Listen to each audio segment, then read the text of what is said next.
स्वाध्याय इयत्ता 7वी विषय भूगोल पाठ 8वा ऋतुनिर्मिती भाग 2 प्रश्न पहिला अचूक पर्याय निवडून उत्तरे लिहा. विधाने पूर्ण करा. 1. सूर्याचे भासमान भ्रमण होते म्हणजेच रिकामी जागा. सूर्य वर्षभरात पृथ्वीभोवती फिरतो. सूर्य वर्षभरात उत्तरेकडे व दक्षिणेकडे सरकत असल्याचा भास होतो. पृथ्वी सतत जागा बदलते. सूर्याचे भासमान भ्रमण होते म्हणजेच सूर्य वर्षभरात उत्तरेकडे व दक्षिणेकडे सरकत असल्याचा भास होतो.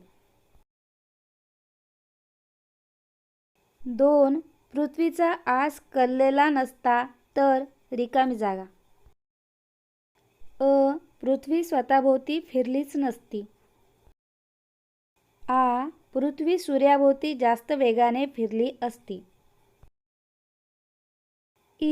पृथ्वीवर वेगवेगळ्या अक्षवृत्तांच्या भागात वर्षभर हवामान तेच राहिले असते. पृथ्वीचा आस कललेला नसता तर पृथ्वीवर वेगवेगळ्या अक्षवृत्तांच्या भागात वर्षभर हवामान तेच राहिले असते. 3. 21 जून व 22 डिसेंबर हे अयन दिन आहेत कारण रिकामी जागा. 21 जून या दिवशी सूर्य कर्कवृत्तावरून दक्षिणेकडे तर 22 डिसेंबरला मकर वृत्तावरून उत्तरेकडे मार्गस्थ होतो. सूर्याचे दक्षिणायन 21 जून ते 22 डिसेंबर या काळात होते. पृथ्वीचे उत्तरायण 21 जून ते 22 डिसेंबर या काळात होते. 21 जून व 22 डिसेंबर हे अयन दिन आहेत कारण 21 जून या दिवशी सूर्य कर्कवृत्तावरून दक्षिणेकडे तर 22 डिसेंबरला मकर वृत्तावरून उत्तरेकडे मार्गस्थ होतो. 4. पृथ्वीचे सूर्याभोवती परिभ्रमण व कललेला आस यांच्या एकत्रित परिणामामुळे पुढील ऋतूंची निर्मिती होते. उन्हाळा, पावसाळा, परतीचा मान्सून, हिवाळा. उन्हाळा, हिवाळा, वसंत ऋतू. उन्हाळा, हिवाळा. पृथ्वीचे सूर्याभोवती परिभ्रमण व कललेला आस यांच्या एकत्रित परिणामामुळे उन्हाळा, हिवाळा, वसंत ऋतू या ऋतूंची निर्मिती होते. प्रश्न दुसरा. पुढील प्रश्नांची उत्तरे लिहा. 1. उत्तर गोलार्धात ऋतूंची निर्मिती कशामुळे होते? 23 सप्टेंबर शरद संपात दिनापासून ते 22 डिसेंबर उत्तर गोलार्धातील हिवाळ्यातील अयन दिनापर्यंत पृथ्वीचा उत्तर ध्रुव सूर्यापासून अधिकाधिक दूर जाऊ लागतो. त्यामुळे या कालावधीत पृथ्वीच्या उत्तर गोलार्धास सूर्याची उष्णता कमी मिळते व तापमानात घट होत जाते. या काळात उत्तर गोलार्धात दिनमान 12 तासांपेक्षा कमी कालावधीचा व रात्रमान 12 तासांपेक्षा जास्त कालावधीचा असतो. 22 डिसेंबर हा दिवस उत्तर गोलार्धातील सर्वात लहान दिनमानाचा व सर्वात मोठ्या रात्रमानाचा असतो. या दिवशी पृथ्वीचा उत्तर ध्रुव सूर्यापासून जास्तीत जास्त दूर असतो. 22 डिसेंबर या उत्तर गोलार्धातील हिवाळ्यातील अयन दिनापासून ते 21 मार्च या वसंत संपात दिनापर्यंतच्या कालावधीतही उत्तर गोलार्धात दिनमानाचा कालावधी 12 तासांपेक्षा कमी कालावधीचा व रात्रमानाचा कालावधी 12 तासांपेक्षा जास्त कालावधीचा असतो. अशा प्रकारे उत्तर गोलार्धात ऋतूंची निर्मिती होते. 2. संपात स्थितीत पृथ्वीवरील दिनमान कसे असते? 21 मार्च व 23 सप्टेंबर रोजी पृथ्वीचे उत्तर व दक्षिण हे दोन्ही ध्रुव सूर्यापासून समान अंतरावर असतात. पृथ्वीच्या या स्थितीस पृथ्वीची संपात स्थिती असे म्हणतात. संपात दिनी पृथ्वीवर सर्वत्र दिनमान व रात्रमान सारखेच असते. या स्थितीत तयार होणारे प्रकाशवृत्त रेखावृत्तांवर स्थिरावते. 3. विषुववृत्तीय भागात ऋतूंचा प्रभाव का जाणवत नाही? विषुववृत्तीय भागात वर्षातील बहुतांश दिवशी सूर्यकिरणे लंबरूप पडतात व दिनमान व रात्रमान जवळजवळ सारखेच असते.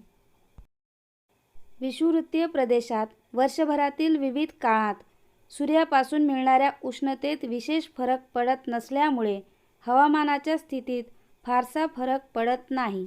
त्यामुळे विषुववृत्तीय भागात ऋतूंचा प्रभाव जाणवत नाही. 4. दक्षिणायनात अंटार्क्टिक वृत्तापासून दक्षिण ध्रुवाच्या दरम्यान सूर्य 24 तासांपेक्षा अधिक काळ का पाहता येतो? अंटार्क्टिक वृत्तापासून ते दक्षिण ध्रुव या दरम्यान सूर्यकिरणे कधीच लंबरूप पडत नाहीत. 23 सप्टेंबर ते 21 मार्च या कालावधीत पृथ्वीच्या दक्षिण गोलार्धातील अंटार्क्टिक वृत्त ते दक्षिण ध्रुव या दरम्यानचा प्रदेश 24 तास किंवा त्याहून अधिक काळ सातत्याने सूर्यासमोर येतो. त्यामुळे दक्षिणायनात अंटार्क्टिक वृत्तापासून दक्षिण ध्रुवाच्या दरम्यान सूर्य 24 तासांपेक्षा अधिक काळ पाहता येतो. 5. पेंग्विन ही प्रजाती उत्तर ध्रुवावर नसण्याचे कारण काय असेल? प्राचीन काळापासूनच पेंग्विन ही प्रजाती केवळ दक्षिण ध्रुवावर पाहायला मिळते. याच कारणाने पेंग्विन ही प्रजाती उत्तर ध्रुवावर दिसत नसेल.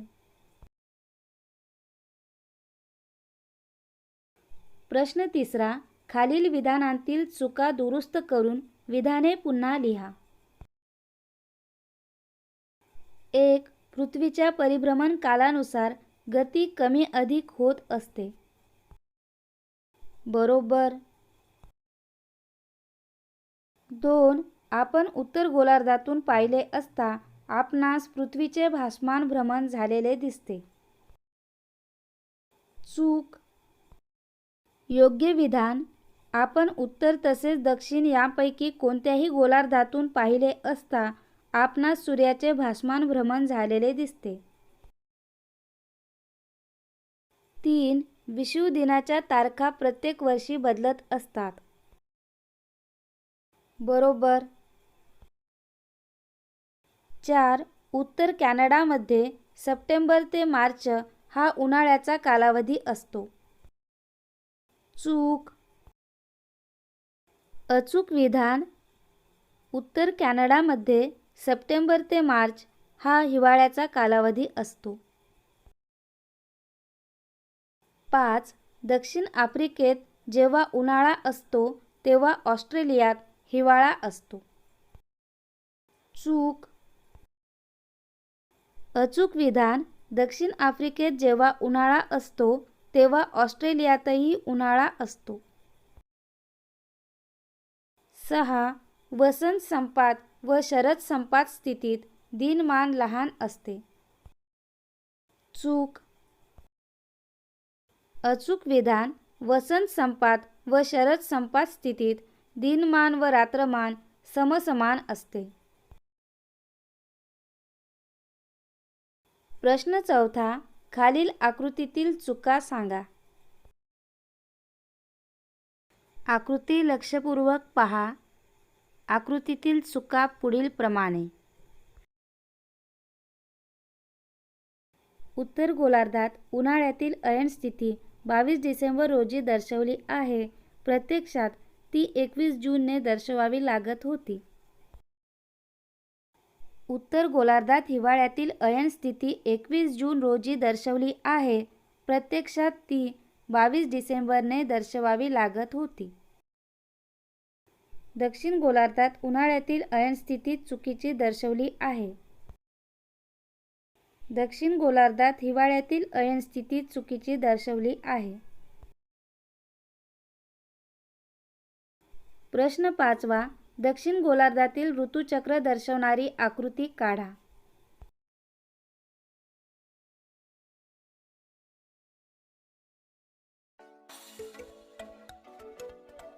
इयत्ता 5वी ते 10वी मराठी, इतिहास, नागरिकशास्त्र, राज्यशास्त्र, भूगोल व विज्ञान विषयांचे स्वाध्याय व्हिडिओ पाहण्यासाठी यूट्यूबवर मराठी किंवा इंग्रजीमध्ये स्वाध्याय लिहून समोर पाठाचे नाव लिहा आणि सर्च करा.